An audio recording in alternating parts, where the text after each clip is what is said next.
Alfonsín pensaba que la Argentina no era una nación integrada. Alfonsín pensaba que una de las razones de nuestra decadencia es la falta de sentido de pertenencia hacia un todo común. Cuando uno no admite la existencia del otro y piensa que uno es el todo, bueno, ahí vienen las tendencias hacia el autoritarismo o hacia la violencia o hacia la intolerancia. Y también una imposibilidad de pensar un camino en común. Alfonsín atribuía que los defectos del pluralismo, en realidad, que es respetar la existencia de otro con igual validez en sus ideas o en sus razonamientos, habían determinado que la Argentina no pudiera apuntar a un desarrollo común. Por eso, desde su campaña electoral, Alfonsín tenía esta cuestión de la unidad nacional en la vista. Cuando se cita hoy en día, y ahora cuando se han cumplido un nuevo aniversario de las elecciones del 83, y se suele citar el rezo laico, que era el preámbulo de la Constitución que decía Alfonsín, generalmente no se dice en qué contexto él pronuncia las palabras del preámbulo. Alfonsín dice que, o imagina, que vamos avanzando en un camino socialistas, peronistas, radicales, liberales, conservadores. Y si alguien, así lo dicen en el discurso, si alguien en el costado del camino, sorprendido de ver a personas de distintas orientaciones políticas, le preguntan por qué marchan, y cada uno marcha con sus banderas. Los radicales, decía Alfonsín, bajo las banderas de Irigoyen, de Alem, de Ilía, los peronistas bajo las de Perón y Evita, los socialistas de Juan B. Justo, de Palacio. ¿Por qué marchan?, les pregunta un tercero. Les vamos a contestar: marchamos por la unión nacional, para consolidar la paz interior, afianzar la justicia, etcétera, etcétera, etcétera. El preámbulo. Es decir, unión nacional bajo el preámbulo de la Constitución. Cuando, luego de 2 años muy difíciles, el año 1985, Alfonsín consigue una ratificación en las urnas, que fue el triunfo electoral que se produce 2 años después, muy poco tiempo, es decir, el 1 de diciembre de 1985, Alfonsín da un discurso muy importante ante el plenario de delegados del Comité Nacional de la Unión Cívica Radical. En lo que se conoce, que fue en Parque Norte, y esto se lo conoce como el discurso de Parque Norte. Y ahí Alfonsín avanza en esta propuesta de un gran acuerdo. ¿De qué manera lo hace? Lo hace de una manera más bien sofisticada, ¿no? Él dice: este acuerdo nacional tiene que hacerse sobre la base de un pacto de 3 niveles.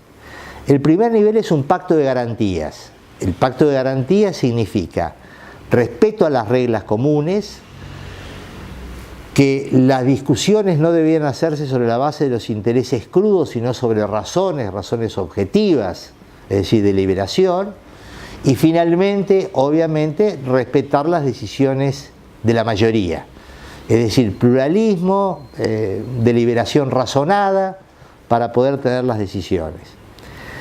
El segundo nivel era lo que él llamaba el modelo democrático, que él la denomina la ética de la solidaridad. ¿Qué significa la ética de la solidaridad? Es tratar de conjugar la libertad, bueno, el liberalismo igualitario, la libertad con la igualdad, y en la cual, obviamente, ambos conceptos, si uno lo mira en su aspecto absoluto, bueno, se contraponen. Si hay total libertad, esto va en desmedro de la igualdad, porque obviamente los que más desaventajados van a sufrir. Y si uno quiere imponer la igualdad, bueno, esto va a haber reglas que limiten la libertad. En consecuencia, él dice que la libertad puede ser entendida en la medida que sea o mejor dicho, que pueda servir tanta libertad como pueda servir para disminuir la igualdad. En definitiva, él lo que propone ahí es una tesis, obviamente, que pueda ser cuestionable o no, pero es lo que está tratando de decir, que la libertad hay que entenderla en cuanto a cuánta igualdad se puede llegar, ¿no? Bueno, es la famosa concepción de Berlin sobre la libertad negativa o las libertades positivas. Y el tercer nivel que propone es la modernización de la sociedad y también la democracia participativa. Y en materia de modernización, él plantea toda una serie de temas que va desde el institucional, el social, el educativo, etcétera, un gran pacto. Muy pocos días después de ese famoso discurso, él crea el Consejo de la Consolidación de la Democracia, que tiene por objeto analizar cuáles son los acuerdos institucionales necesarios para modernizar la sociedad. Y esto tiene que ver con el federalismo, con la educación y sobre todo con la Constitución. Por eso el Consejo, unos meses después, da su primer dictamen, en la cual, siguiendo lo que era común en ese momento, sobre todo las enseñanzas de Linz, de Liebhardt, dice de que el presidencialismo es una de las causales de las interrupciones que han tenido las democracias sudamericanas de los últimos 40 años, y además porque el presidencialismo era un obstáculo para la formación de los acuerdos y los consensos, precisamente por las características de concentración del poder, de personalización del poder, de verticalización del poder y de juego de suma cero que tiene el presidencialismo. Es muy difícil llegar a acuerdos entre los actores. Muy poco después de este primer dictamen, en un discurso que da ante la Fundación Eugenio Blanco y después en un discurso público, Alfonsín lanza lo que él llama la convergencia democrática, en la cual propone toda esta serie de cambios: reforma constitucional, reforma educativa, etc. Lamentablemente, estamos en diciembre de 1986.